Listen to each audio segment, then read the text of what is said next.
Hello everyone, Niev here, and today I am going to do a little walkthrough of the Storyboard Tarot. So it's not in order because I have used this deck a few times. I haven't yet used it for nighttime reading. I think next week I will be using this deck for my nighttime reader. But, whoops, I almost threw that across the room here. I love the box for it. Very nice. Two-piece box. Cute panda on the inside. It's got this nice guidebook here with it's dual language, so the beginning part is in Chinese and then the last part is in English. So great, and there's a lot of information on each card. So yeah, so and the backs are really lovely. I mean, I'm not the biggest fan of this like style, like this print. Because I don't know, it's just not really my personal style, but it goes with the theme, I think, for the most part. And I love the gold foiling on it. I think that's really beautiful. The cardstock itself, the cardstock itself, it's a little thick, but the cards are kind of bendy. Let me try to get under the camera here. Sorry about any sound changes as I do this. Here we go. Oh, so it is a little stiff to shuffle, but it does actually riffle and bridge. And I have tiny hands, so that definitely says something. All right. So the cards and stuff. This is an interesting deck. Okay. So it's called the Storyboard Tarot because each of the cards kind of breaks up each of the the cards break up the card in sections, almost like it's a storyboard. They're putting together different elements of this card in storyboards right here. So for example, we'll start off with the first card we pulled, the Three of Cups. Let's go to the book here, and I don't know what order they have this in.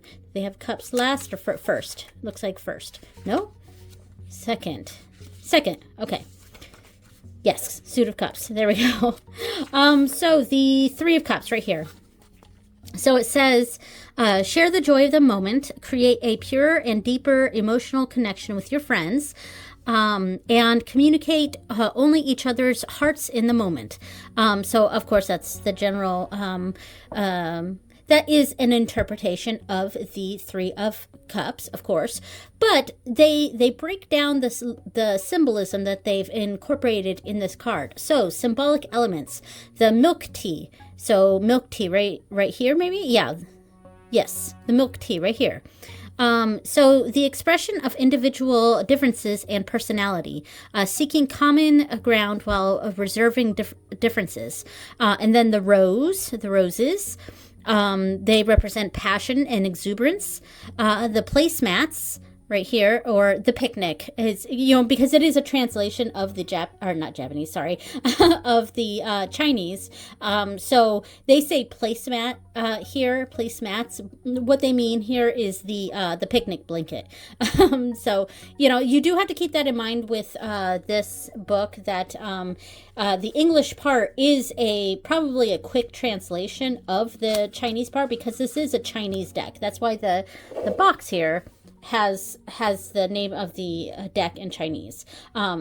So yeah, and it is funny, my very limited knowledge of Japanese, I am able to understand or pick up clues on sometimes of the Chinese words for things, sometimes, because they share a lot of the same kanji. Like that one here, I think is very similar to the kanji for dream, I think. Pretty similar. Anyway.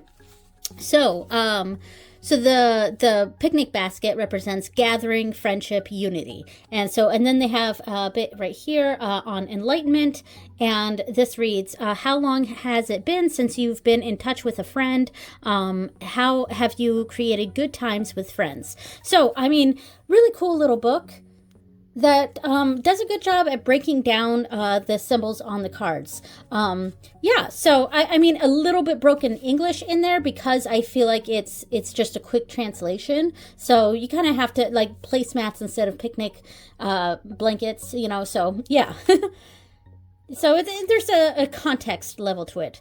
But one of the things I found interesting about this deck and why I decided to go ahead and bite the bullet and get this deck is because it broke up each card into the sections like this.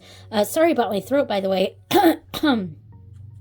Yeah, there's a cold going around our house, and I haven't gotten it, but I have experienced a little bit of throat pain. But anyway, what intrigued me about this deck was the storyboard nature of it and how it broke up the cards into the different sections. And I was sort of thinking one thing I might try with this deck is to do a reading, like almost using this as an oracle deck, sort of, and then drawing cards for the different panels from other decks. I don't know if that makes sense, but I kind of had that idea to use that in that way, and I may use it like that for my nightly reader when I use this next week. But we can test it out a bit. Oh, this is the extra card. Wonderful Encounters. I actually think I might leave this out. I have been lately keeping in the extra cards, but I think I will leave this one out because it's just a little too different. Let me see if that fit like that. Yeah, okay. It's a little too different from the other cards. If it was in a storyboard style, I probably would have kept that in. But since it was completely different, yeah, I'm going to leave that one out. But yeah, anyway, I think, and the artwork on this is very well done. Yeah, I mean, this is pretty much an RWS, based deck. So we do see a lot of that symbolism here. Oh, this is funny. So the devil, I'm recognizing the kanji here from my own studies of Japanese, and it's got the kanji for like bad, and then the kanji for like magic or demon, even like magic person, kind of a magic kanji there. So bad magic, I guess, or bad divinity. So that's funny that is the devil. And that was part of the other reason I was interested in this deck, even though it's in Chinese, not Japanese. I was interested in seeing some of the connections there. I will say that it is much easier finding Chinese tarot decks where the actual labels are in Chinese versus Japanese tarot decks. There are a lot of Japanese tarot decks out there. However, the titles are almost always only in English. And I find that kind of interesting, and so it just seems like the Japanese tarot readers kind of just go off of the English titles for the most part. Because, as I've been learning Japanese, I've been trying to find tarot decks where the titles themselves are in Japanese, and that's been like nearly impossible. It's been quite difficult. Whereas I can, throw a stick and find one in Chinese where the titles are in Chinese. And I do like, here they have it in both Chinese and in English. So this is very pretty. The art on this is very nicely done. Let's see, the world. Yeah, and I like this depiction too because, some of the cards where there isn't a lot going on with it, like say the world card or the Wheel of Fortune here. When there's not a lot going on, we break it up into the different panels, and there's different elements of this card that we can find information on. In fact, I want to look up the Wheel of Fortune. Let me get the extra card out here. The wheel right here. So, right. Yeah, right here. All right, so the one constant in this world from the beginning to end is change. A force beyond human control. Everything in this world is temporary, whether it be disillusionment or happiness. So symbolic elements, the wheel and alchemical symbols, the cycles and continuity of fate and chance. The plants, in general, are the change of seasons and the passage of time. So those are the elements that it has featured here. In enlightenment, have you experienced sudden sorrows and unexpected surprises? In any case, everything is temporary. So interesting.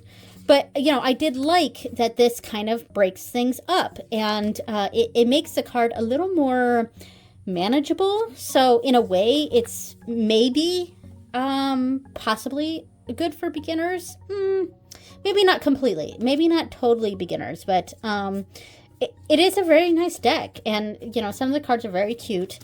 The art style in general is very cute, pretty. It's kind of like a shoujo kind of manga, sort of art. I mean, I know I'm talking Japanese, I'm speaking Japanese there with shoujo, but and by that I mean the manga and anime targeted towards girls, usually younger girls or teens, shoujo. Yeah, and I feel like the art kind of evokes that sort of feeling. The Ten of Swords, we have this puppet master with the strings being cut, and butterflies being let out of a jar.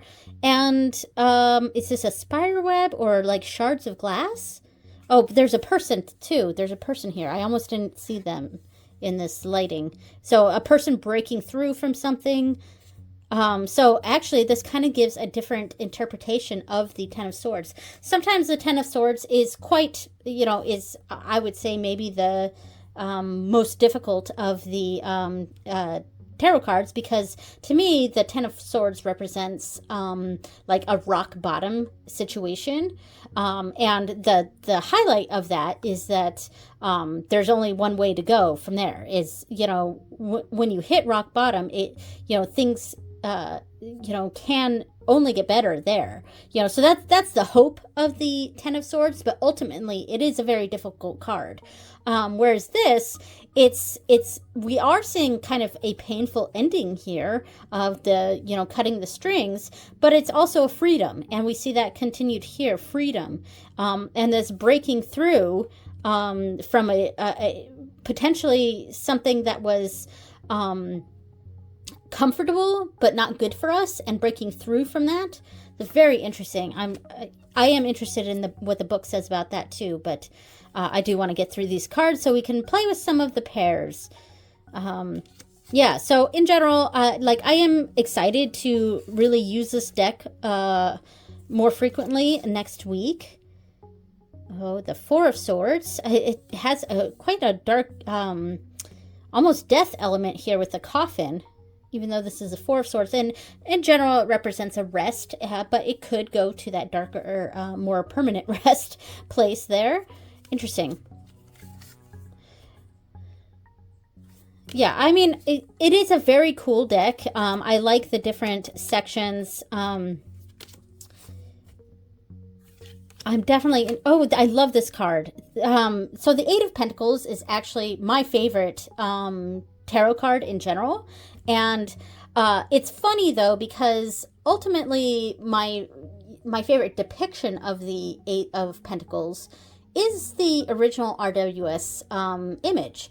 The person hard at work on a pentacle, and then there's, 7 more behind them, or, something like that. And I've always just sort of identified with that imagery, with that card in general.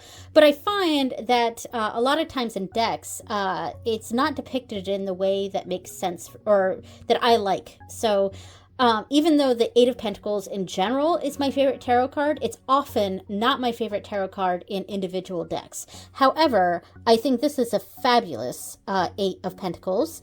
And as a knitter myself, I'm super happy to see this, and this may be one of my favorite depictions now of the Eight of Pentacles. I love it. So that might be one of my favorite cards in the deck. So yeah, I also really like this Three of Swords. And we could potentially have a card for each of these swords. So like, what are the 3 issues that were in conflict here? Because I read the Three of Swords not so much like a heartbreak, but more like a imbalance between heart and mind. And you know, there's an imbalance between what you want, what you're desiring, what your heart is set on, versus the rational, what your mind wants, etc. So it's an imbalance of those things. And so here we have 3 issues, 3 swords coming right at this person, which is causing emotional distress, even though swords cards have more to do with mind. So I could pull a card for each of the swords, and to figure out what it is that's causing the anguish. So very cool.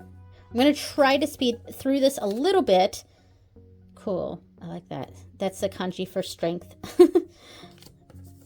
So, okay. And so that, I'm guessing that means closed in Chinese. Knight of Swords. That's a good Knight of Swords. And obviously the imagery is very modern. This is not, you know, a medieval deck or a fantasy world. This is a very modern world, which I'm glad to have another modern deck. You know, I have a few, but I do tend to like them because it is helpful to see modern day imagery, especially if you're going to do readings about the modern day. That it's easily associable. Associable, is that a word? Associated. There we go. Associated with you know, modern imagery. You know, so. And I find modern decks like this make good everyday readers. So I may find that to be the case with this deck. I don't know. I like this Four of Wands. That's a good one. Almost done here. We're at Three of Pentacles. Oh, love it. This gives me like Totoro vibes. All right, 2 more cards here. Love it. Oh, see, and this is nice too, because so the Moon is a card that's always been kind of tricky for me. I don't quite understand the Moon, but we have this broken up now into 3 elements, and I may be able to maybe glean some sort of better understanding of the Moon card, because it's definitely one of the cards that I struggle with, for sure. And she's veiled, so that's, but you can still sort of see her through the veil, so that's interesting. All right, and the final card here is a King of Swords. All right, so there we go. Those are all of the cards from this deck. Sorry, it wasn't in order, but so I guess we'll start this off by doing kind of what it was that I was talking about. So I'm going to pull 1 card from here, and I'm going to grab a different deck. Okay, hold on. Okay, so I've pulled looks like the Page of Wands. All right, I pulled the Page of Wands. I just kind of picked a random card. So I also have the Amethyst Oracle and the little mini Idiosyncra deck out here. And yeah, I kind of want to see what I might do with this. So I could do something like in the grid style and use this as the focal point, and then do a 3 card right here representing the 3 panels. Perhaps we could do something like that. Or yeah. Well, or any sort of 3 card reading for that. And we could just keep it like that. And this may be actually what I do for my weekly study, or I may actually use the Idiosyncra deck. I'm not sure, because I feel like with this deck, you could also use a tarot with a tarot. And I kind of immediately went to these mini decks because you know, I don't want to have too many cards on the table. And if we're using the storyboard tarot card as an oracle, as a focal point, and using 3 cards around it, then I would want to stick with a smaller deck. So here's the idiosyncratic deck. So what would be cool is if I also pulled the Page of Wands from one of these. So we could pull a card to represent ourselves or the person as they are right here. So this panel. So we've got the Queen of Stones. So the Queen of Stones representing this Page of Wands. Interesting. Okay. So I wonder, so a queen is kind of, you know, when we see it as a pillar here. So a queen is sort of set in her ways. And a Queen of Stones, maybe she's in general quite practical and practical. And there's another adjective I'm trying to think of, but it's not coming to my mind. But anyway, so we've got this energy of the Queen of Stones, and this Queen of Stones is being put in this Page of Wands situation. So pages are novices. They're new to something. So this queen, who's maybe used to being the standing stone, is new to something. All right, and so what is building up down below? And we have this, looks like a salamander or some sort of gecko down here. And we've got this, oh my gosh, we got another queen, and a Queen of Arrows too, which is the Wands. So Queen of Arrows is representing this, you know, so we've got a lot of this queen energy. So there's a lot of this big, powerful energy behind this. And perhaps this is even indicating someone else in this page's life. Or if it could be two different people that are pushing this page to reach for what is in the tree. So what is in the tree? A Page of Arrows. Oh my gosh, we actually pulled the Page of Arrows. Okay, so I wonder if embracing this newness. I mean, that's actually pretty cool. That one turned out cooler than I thought. So I'm going to actually pull a few other cards from here and see what we get. That was totally by chance that I actually pulled the Page of Wands in this deck. So, okay, so the page, oh, no, this is another queen. Man, keep pulling the queens. All right, so a Three of Arrows representing the page energy. Okay, so we've got a Three of Arrows, and I like that it's almost like the sky is continuing here. We got the sky kind of continuing down into here. So we have got the Three of Arrows, which is a embarking sort of energy, going out and doing, but there's a newness in this. So what is fueling this is the Four of Arrows. Okay, so there's a lot of excitement about this, and maybe even fanfare. Though fanfare, I guess, would be more Six of Wands, but Four of Wands, you know, there's a lot of you know, stable energy behind this, and support even. There's a lot of support behind this, what they're reaching for. What are they reaching for? They're reaching for judgment. Ooh, that's interesting. A big shakeup of some sort, or a restructuring of things, and maybe almost a reckoning of something. So there is support for it. I actually, my mind is going in lots of different ways with that. But let me pull a different card. Let me see. Maybe it's the Three of Swords. Ooh, okay. Ooh, okay. So what are we reaching for? The Three of Swords energy. So, maybe we're reaching for something that, you know, right now we're feeling quite excited about it, quite, you know, passionate. We got two Wands cards representing this Wands. And what they're reaching for is maybe a bit more of a balanced energy, because this is a lot of passion, and you know, the swords is a lot of mental energy, and so we've got that. We do have an imbalance here, but maybe we're trying to reach more toward this sort of energy. Interesting. All right. Anyway, I could keep going on and on. I just wanted to try the different smaller decks here, the idiosyncratic deck and the Amethyst Oracle, and see what it looks, how it went with this, you know. And then of course I could have the 3 cards here, and then I could have a 3-card reading up top. Hold on. There we go. Like a 3-card line that I'm reading up here. I'm not sure if you can see that. Yeah, that's a little bit out of frame there. So a 3-card line up there. So that might be kind of cool to kind of figure that out. But that's also really using this deck as an oracle almost, or rather a focal point. Okay, so I want to try out, instead of the focal point being from the storyboard, using them like tarot cards and pulling out an oracle deck. And this looks lovely. I almost never use this deck, honestly.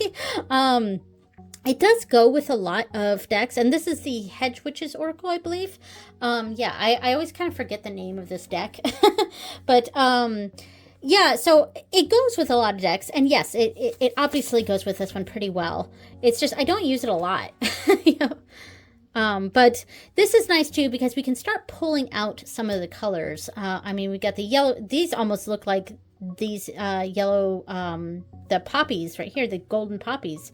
It's almost the same image, it's just upside down, and then we have that 9 of Swords energy, which is that anxiety, and the upside down golden poppy here. And then over here we have the 9 of Swords and 9 of Wands. What different energy. Oh, and then we have these flowers that are slightly wilted, but it almost feels like they're regaining, if that makes sense. They're regaining their health, and because they do look more lively, so that's actually really nice. Yeah, so I mean, to me, this obviously goes very well. This has a lot of blank space, and it's a similar white on both of these cards, similar size cards too. So it does add to it. So yeah, I think this in general is a winner here. So we got Defend in between the 3 of Pentacles and the Wheel of Fortune. Interesting. Interesting. Okay, and one more. I'm just going to do one more, and we'll move on to the next deck. Strength in between the Moon and the Page of Swords. Interesting. Okay. Yeah, and or resourcefulness. Yeah. Okay. So this one was a good one. Okay, so I thought I'd give this one a try. So this is the Cowgirls and Aliens deck. And because I do feel like the softer decks or lighter colored decks go best with this, or feel like they would probably go best with this. So I didn't pick out a lot of like darker decks. And this is also a deck I almost never use. And it's really because I really hate the affirmations on this. And at some point I am going to like white out or paint over the affirmation part. I like the titles, but I really hate the affirmations. Like, yeah, anyway, so that's kind of what's been stopping me from using this deck. So here we go. But I thought maybe the energies could go well together, and these were from the last reading. So we have this King of Swords energy and the Knight of Wands energy. So yeah, that's really interesting with the bounty hunter. So, ooh, there's a lot of righteous energy going here. And I am not even going to read down here because it's going to take me out of my intuitive feeling of what a bounty hunter would symbolize in a reading. Because, yeah, it's gonna piss me off. Yeah, I've gotten angry at this deck quite a bit because I really hate those affirmations at the bottom. All right, so we've got the Drifter in between the 3 of Cups and the 10 of Cups. Ooh, that's interesting. The Drifter between these. I almost feel like, this sort of, because we got 2 really positive cards here, but in a weird way, this woman almost feels a little sad, not quite as happy and exuberant as one might think of a 3 of Cups, and this card is looking over at this one, so it's kind of looking, maybe there's a certain jealousy, maybe, or a certain longing of being part of a group, or drifting drifting from groups, because both of these cards have a lot to do with group energy. The Three of Cups is, you know, that group dynamic, friendships, things like that. And then the Ten of Cups is, you know, that happy family, that cohesive bonds between people. So that's interesting. I do like that.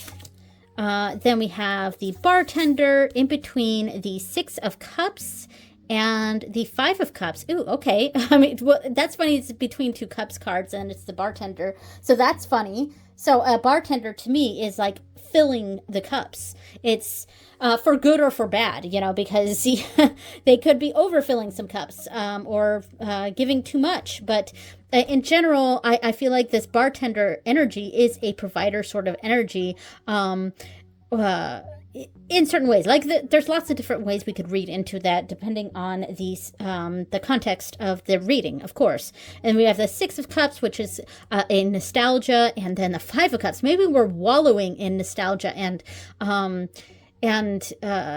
you know, looking to this sort of archetype energy to keep refilling our cups, our cups of nostalgia. And we're like living in that past, because the Five of Cups to me is about you know, focusing on the wrong things or focusing on that loss when you have great things going on in your life. And the Five of Cups is, you know, yes, you have experienced loss and you need to honor that and make space for that in your life. But at the same time, you cannot get stuck in that world. And that combined with the Six of Cups is that nostalgia energy of being stuck in the past. So that's interesting. I'm actually quite loving the, at least the interpretations that I'm getting from this combination. Now, you know, again, I'm not even paying attention to the stupid affirmations that are like, I'm sorry if you love the affirmations.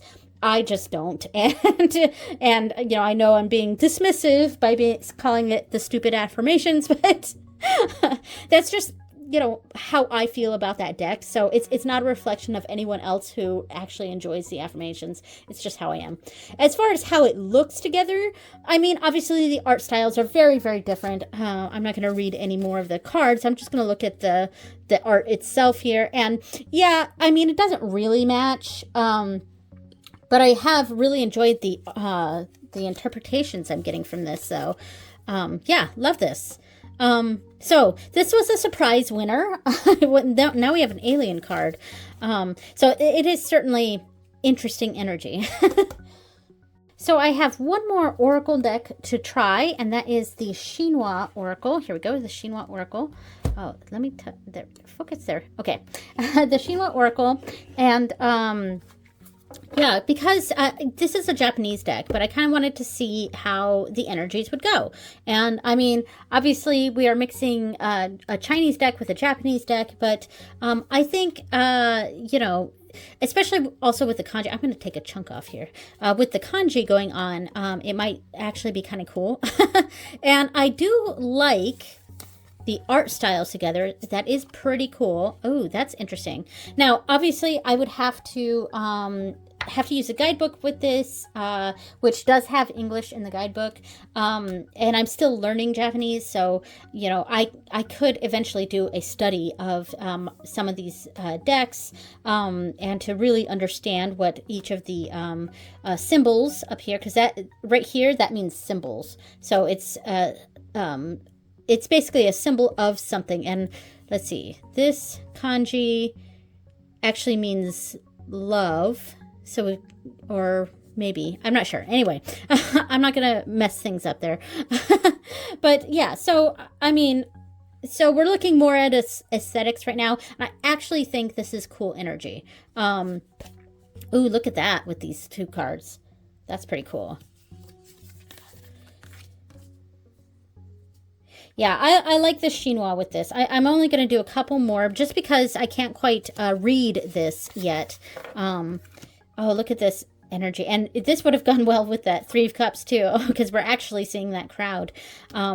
So very interesting energy. I like this. I do like this combination, aesthetically at least. So cool. So I do also have the Zenseki Lenormand here, which is a Japanese Lenormand, but I thought it would also go well with this. So I was thinking a sort of 3-card reading here, or 5-card, but we'll stick with a 3-card right here. And then using, because this is kind of what I was doing for nightly readers with 2 decks. I was pulling 3 cards from one deck to represent the energy of the next day. And then another card, ooh, let me move this up. There we go. And then from the other deck, pulling a card to represent the challenge for the next day, and then the advice. I am going to have to zoom out a little bit. All right, hopefully that's better. So, I mean, that's pretty cool. I mean, I think this works pretty well. We have the energy for the next day, or the answer to a question, and the energy for any situation that's going on, and then a challenge pertaining to that, and an advice. What should we do? What should what should we do in that situation? So let's see. Let's add a few more, and now just kind of look at the aesthetics of it, and I think these go well. Again, this is Japanese energy, and we're mixing it with these Chinese cards. Though, I mean, I think the people in here are pretty multicultural, or honestly, mostly white, honestly. I don't think there's... I'm actually not sure. I wasn't paying attention to that when I was flipping through all the cards, but I don't think there are very many people of color, if any, in this deck, so that's a bit of a bummer. I didn't even notice that when I was going through. So sorry about that loud noise. A loud car went by. So, but anyway, I think these colors go pretty well together. Now, the final deck I want to try with this is another tarot deck, but this is a deck that I use as an oracle mostly, and that is the Tarot Landscapes. Yeah, so I use this deck kind of for meditation purposes, and when I pull the cards, I pay attention mostly first to the scenery and sort of imagine myself in that scenery. And then get a feel for that, and then I read the card itself. So, you know, this is the Tower, and that's the 5 of Swords, and this is the 7 of Cups. Man, what a bummer energy we just got here. But yeah, but and I thought maybe I could combine it with, oh sorry, I'm adjusting the camera here. There we go. I combine it with these cards, because I tried this also in the last deck walkthrough that I did, which was the Celestial Unicorn Tarot. Yeah, and actually this worked out really well with that. So I kind of wanted to try it again with the storyboard here.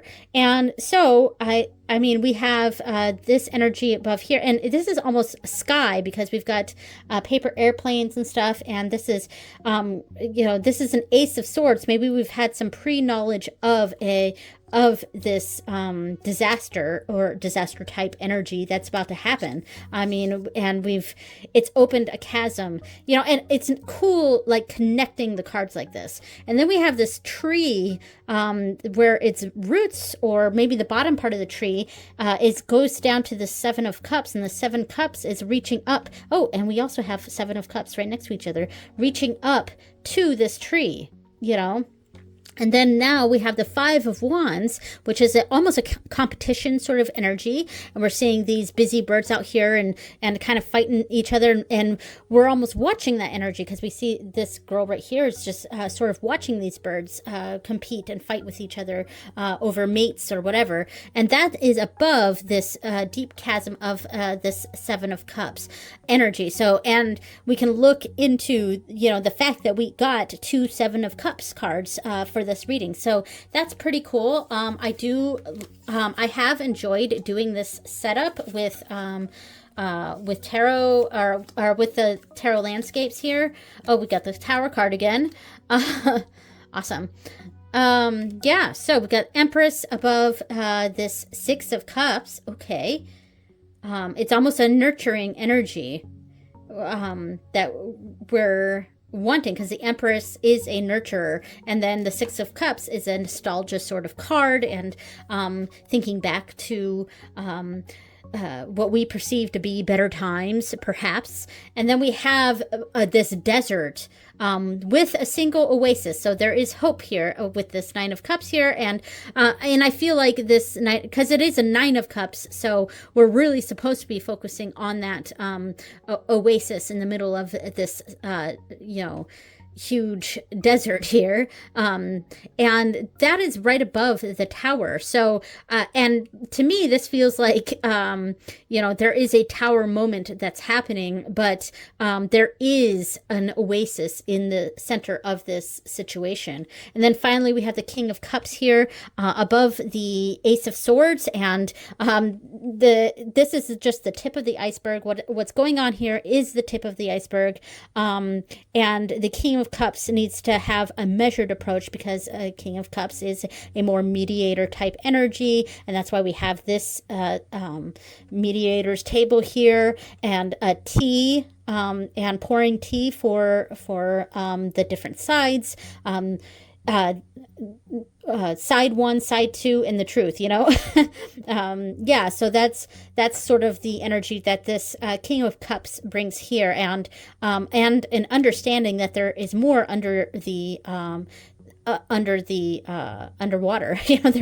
There's more to this than what we're seeing here. So yeah, I actually really enjoyed this this sort of layout, so that worked. Okay, so that was the Storyboard Tarot. Really excited to have this in my collection now, and looking forward to using it as my nightly reader in the next week. So let me know down below which of the combinations you like the best, and if you have any suggestions on how I might be able to use this deck, this fabulous deck here. Ooh, yeah, let's put it on the Eight of Pentacles, because I think that might be my actual favorite in this deck. So let me know whatever suggestions you might have on how I could use the Storyboard Tarot. Thank you so much for watching, everyone, and I will see you next time. Bye!